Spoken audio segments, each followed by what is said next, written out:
All right. So, part two, the exciting conclusion of the psychotherapies. And in part two, we actually address two psychotherapies that I think are best presented in contrast with each other. So, if you're looking at your grid sheet and you've been filling it out to this point, you may notice that I've got these two like cognitive therapies lumped together under the same umbrella heading. But then we're going to try and distinguish between the two different subtypes, Beck's cognitive therapy and Ellis's rational emotive behavior therapy, um, in order to see the differences. Um, these two psychotherapies, I wish we were doing our first presentation of them in class together because I have some other resources that I'd like to show you with them. So we're going to table that until we are back together again. And hopefully, oh, the snow has, oh, no. Okay, just kidding. Don't mind that. The computer like wanted to click on something that I wasn't at all clicking on. So okay. Anywho, we're gonna take a look at our cognitive therapies. I'll also address in this video a little bit about like family and group therapy and potential extra like bonus therapy approach, Gestalt psychotherapies, which aren't addressed in your book, but on occasion show up in practice items and stuff. So I want to give people a chance to at least be familiar with those. So with our cognitive therapies, here we're looking at this bow-tied gentleman, Mr. Aaron Beck, who's credited with describing or laying out a model of cognitive therapy. Beck's still around. There's actually still a Beck Cognitive Institute for cognitive psychotherapies, and he still makes the occasional trips there. He's in his 90s now. But the cognitive therapies, like you might guess based on the title or their classification here, these are psychotherapies that are going to focus on people's thoughts. And the role that thoughts play in the development of people suffering in psychological disorders and other contexts. So both of them actually share the goal of cognitive restructuring, attempting to change people's thoughts about maybe a particular thing or about themselves and replace them with more helpful ones. The distinction is they go about it differently. Like there's different strategies that you do it. So in Beck's cognitive therapy, the idea is that you teach people different and more productive or helpful ways of thinking by working collaboratively with them to explore and test some of the beliefs that they hold, and then ultimately, replace some of the ones that are found to be maladaptive with more adaptive ones. So, for example, in a typical example of cognitive therapy, maybe there's an individual who believes that they if they don't pass their calculus test, then they're a failure at life. So they're very nervous about this upcoming test and what it means for them. And that's causing them a lot of anxiety. Well, someone operating from Beck's cognitive model would help them explore that assumption, like the idea that if I fail a calculus test, I'm a failure at life. And we kind of refer to that as hypothesis testing. You treat each thought like a hypothesis, and it's like you and the client serve as kind of co-scientists figuring out like what's the evidence that that's true and what's evidence against it, and if there is substantial evidence against it, can we find another thought or way of thinking about this that is maybe more accurate and one that would lead to less suffering. So in the case of the person who believes that failing their calculus test means they're a failure at life, you could help them explore evidence for that. Well, how many people do you think even are qualified to take a calculus course to begin with? Like not all high school students reach that level of mathematics performance. Or not everyone does by college either. How many people do you think that is? Okay, well, maybe the person, thinks that, well, probably 60% of people can take calculus. That's probably inflated, but let's just go with it. If they think it's 60%, that means 40% of people don't ever even take a calculus course. Of those people that take them, how many do you think fail? Maybe we can come up with a hypothetical number. Maybe 15 to 20% of those people end up failing their calculus course. Well, if we look at the percentages, then it looks like there's a big chunk of the population that doesn't pass a calculus test at some point in their life. I mean, do you think that half of the planet is composed of people who are failures at life? That seems unlikely to be true, So maybe there's some other way of thinking about this. Maybe it's, passing calculus is important to me and I want to do well. But if I don't do well on this test, I do have options for how I can respond to that.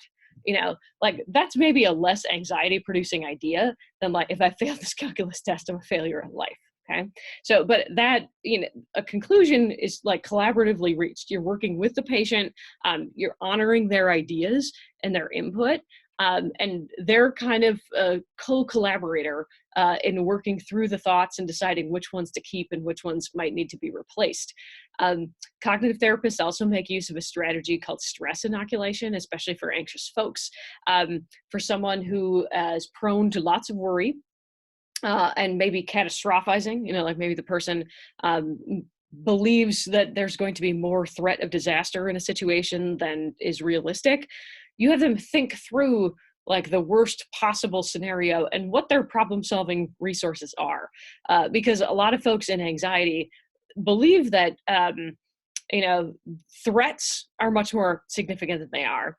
And so the threat is high, but they perceive their resources for coping as very low. So if you can help them think through, maybe there's more resources, even in response to these highest magnitude threats, maybe there's more resources available than I had realized, it can be helpful. So for example, you might recognize inoculation. It means the same thing kind of as vaccination. It means like you're preparing the person for the potential threat, knowing that it's probably unlikely to happen in the first place. And even if it does, they have resources for coping with it. So let's say you got a person who's terrified of going to their upcoming job interview because they're worried they're going to do terrible, and so many things could go wrong, and what if I don't get this job, and then things are going to be a disaster, right? So you have them think through, well, what would be the worst case scenario that day? Your interview scheduled at 9 a.m. What's the worst thing that could possibly happen?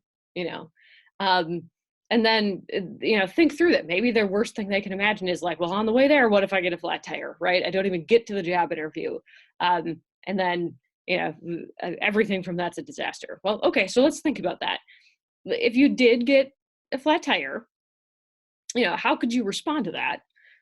What would be some options? Let's just brainstorm or troubleshoot, right? So, you could call AAA.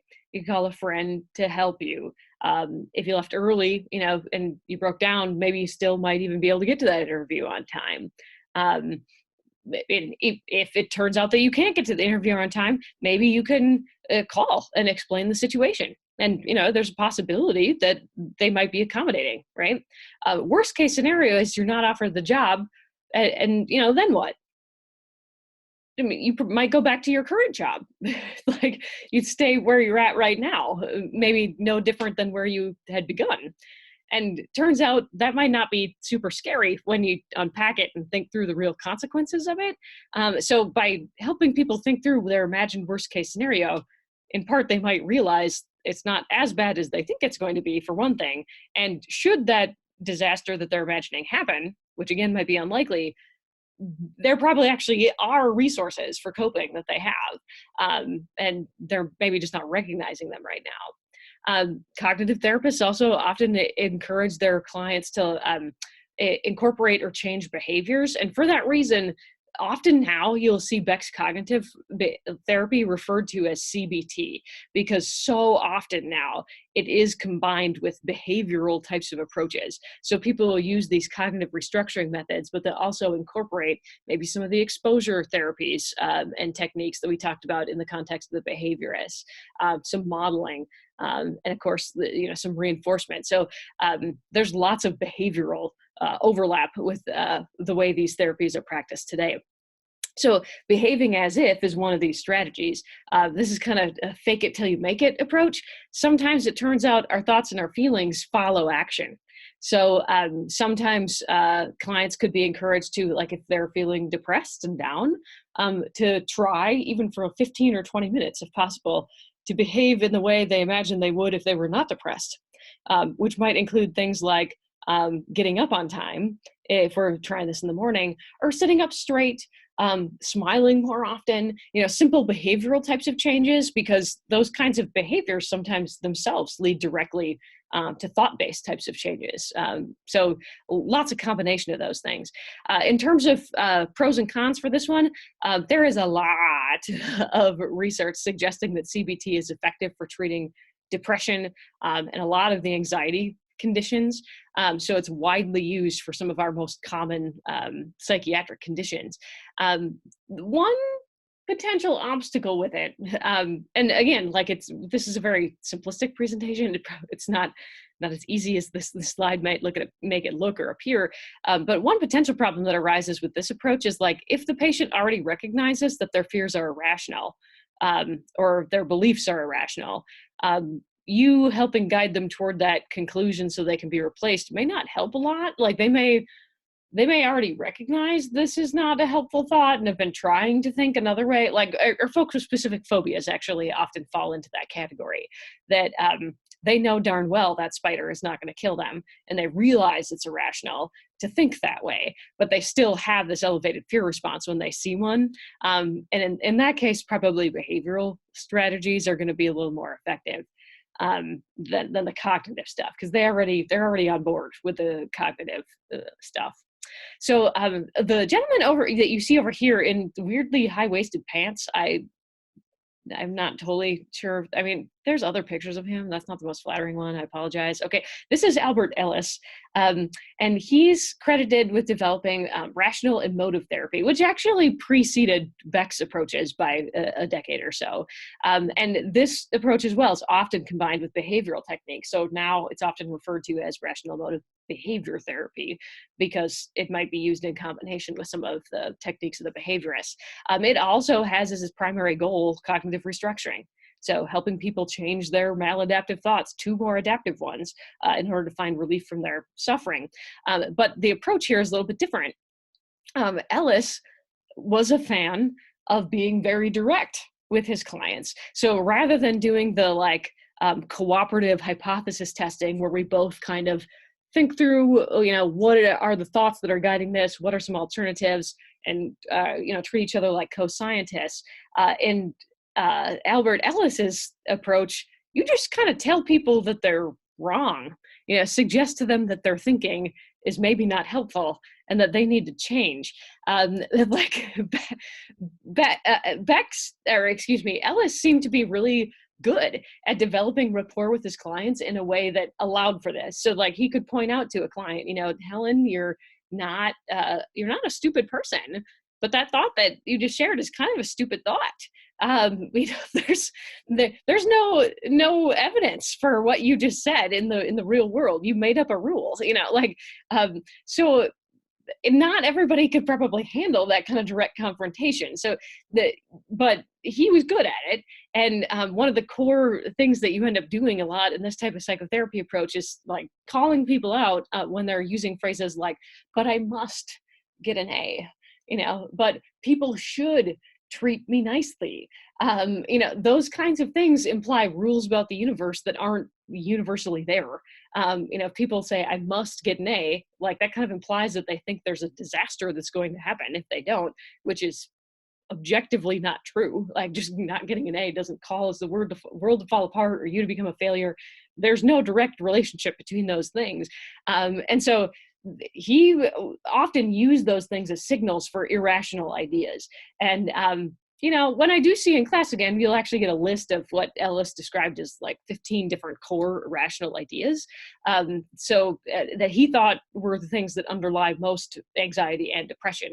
And those were the kinds of things that, when they were coming up in directly or indirectly in clients' descriptions of their lives, that he would challenge that and not let them continue in that kind of thinking, and encourage the replacement of a more accurate way of thinking about the world. Really, if we look at the pros and cons of this one, very similar to CBT. Like, this is an approach that's used a lot with depression and anxiety. It does have some proven efficacy there. It's probably not going to be as helpful in situations where people already recognize the rationality of their thinking. And, I'd say this one is just it's not for everybody kind of approach. some clients appreciate the frankness of a rational emotive behavior therapist, that they just will tell you, no, like that's wrong, like, and help you fix it like right now, because you go, it's quick, like you go straight to the core thinking. Um, some folks might be a little sensitive to that, and they might feel maybe a little threatened by someone who's being that frank with them. Um, and I think therapist personalities differ here too. Some therapists are just capable of building rapport in the context of that, um, very frank discussion of thoughts. Some folks need to be a little less direct. But Ellis is interesting. Like, when we're in class together again, we'll look at some of his psychotherapy like transcripts and the interactions he had with clients. Like, he was a ball of fire. Like, he was a really interesting guy. Okay, so that brings us to some of our like other approaches to psychotherapy, including family and group therapy. And most students from popular depictions of this stuff on television have some idea of what this is and looks like. Clearly, in this case, we don't have a mental health professional meeting individually with one client, but with multiple, sometimes an entire family or in couples settings, sometimes a group composed of people who share a similar issue or concern. And there's lots of reasons that clients might benefit from this kind of an approach. It's not right for all clients in all circumstances, but the benefit of being in a group, especially a group of people who like share the same condition or issue, is that people realize they're not alone. Oftentimes in mental health conditions, people think that they're the only one who's struggling alone in isolation with this really strange problem, that they don't feel comfortable sharing with anybody else. And when they find out, oh, there's other people that feel this way too, and that have not only struggled with it, but also have successfully maybe overcome it and shown some progress, that can be very helpful and very affirming for people. It also helps people realize that their behavior does impact other folks, especially in family therapies. You often have a person who maybe they might feel that their behavior, although it might be unhelpful or not what others in their family would choose, they feel like, well, it's my life and I can do what I want with my life. And you guys are not the boss of me, so I'm just going to keep doing this maladaptive thing. My drug use, maybe erratic behavior, self-destructive behavior, things like that. This can open people's eyes to the fact that, families are integrated units, and how one person behaves really does affect the others. So for folks with eating disorders, for example, although they may not be consciously doing it, a lot of folks with like anorexia nervosa are using their condition as like leverage within the family. They're trying to take some power and control back when they may feel that they don't have a lot of that in their lives. But they may not realize the impact that's having on other people. Like, for example, if you want your parents to pay attention to you, like the last thing that your parents want is for you to slowly starve to death. And so this can be a way of like forcing their attention if you've been feeling neglected or left out or abandoned by your family. But your family is suffering in that. So to see that kind of group dynamic is playing out, and that it's not just a single individual's problem or an isolated behavior, can be a very important benefit of family types of approaches. But of course, the methods that you'd use here depend a little bit on the type of approach or strategy that maybe the leading therapist might be using. So you can have, behaviorally oriented groups where everyone's learning skills through behavioral therapy, like together. But you also could have very cognitively focused groups. So the methods really depend a lot on what kind of approach people are taking. But the one unifying feature of this stuff is that you're not meeting alone one-on-one with the client. The groups meet and they discuss progress. They may participate in exercises or skills types of training.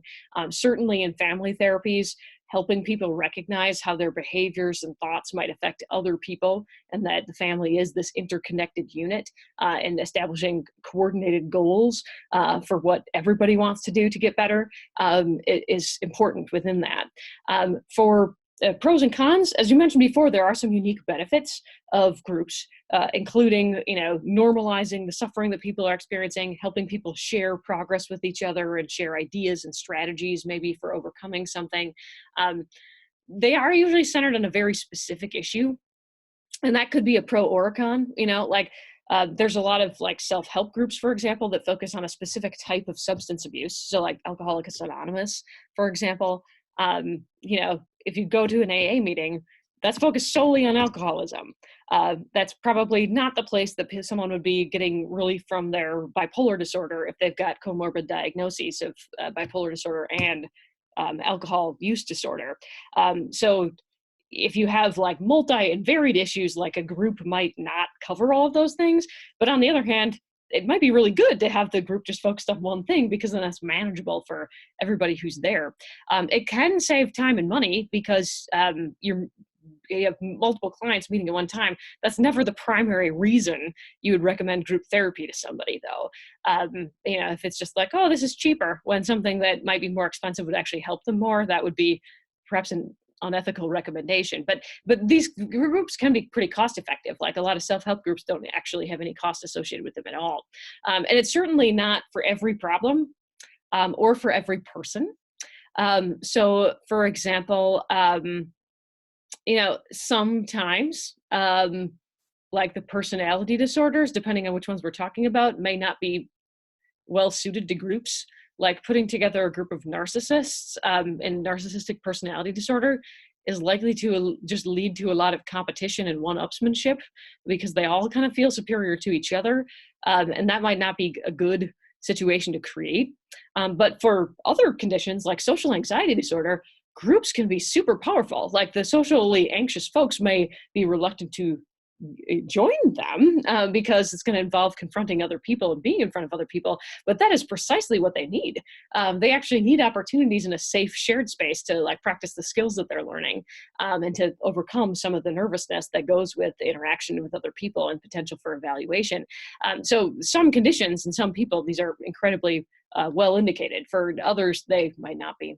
Now, our last and kind of bonus round of psychotherapy, I put at the end, because sometimes if I'm doing this in class, we may not get to this one, and I don't get too broken up about it, because some textbooks include information about this. Yours does not. Sometimes there are practice questions and mentions of this psychotherapy approach in AP exam style materials. So I don't want to completely neglect it. And also it's kind of interesting. So Gestalt Psychotherapy was founded in the United States in the 1960s by this person named Fritz Perls. And you may be thinking it's connected to Gestalt like perceptual cues and like organizational principles. It's not really directly. I mean, at a very zoom out level, yes, because we're looking at like the whole integrated person. And that's kind of where the idea of this comes from.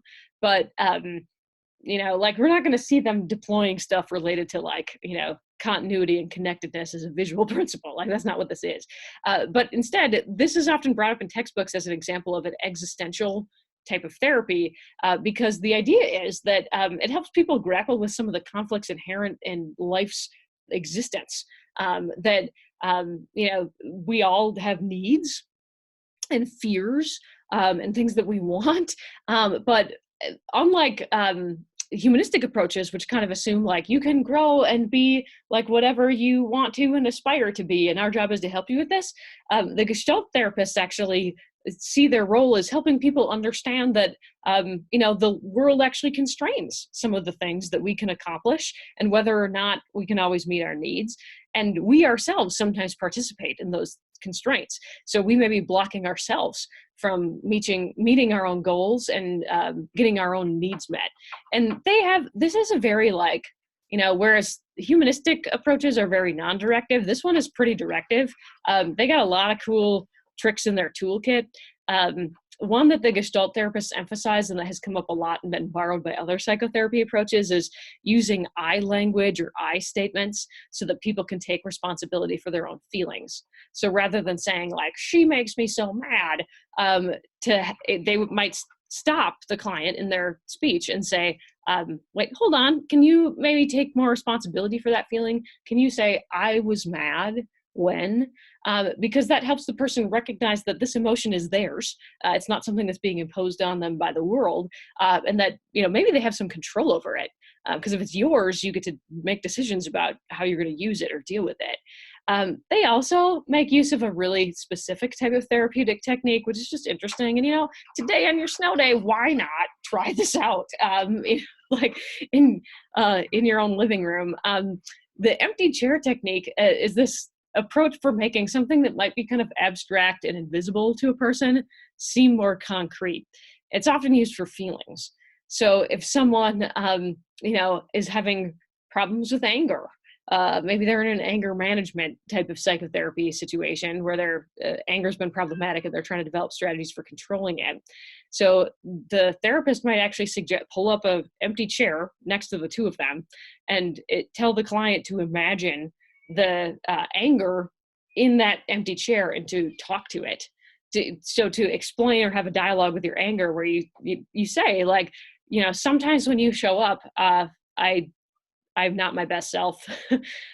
When you're around, I often do things that I regret, like that kind of helps make something as invisible as anger seem more concrete to a person, like that they can deal with it a little bit better. Sometimes they actually have you envision another person. So like someone who you don't maybe immediately have access to, maybe someone who's passed away, but you still have some unresolved feelings about, or someone that you maybe can't have this conversation with for other very practical reasons, to talk through it so you help understand and recognize your own feelings about the situation maybe a little bit better.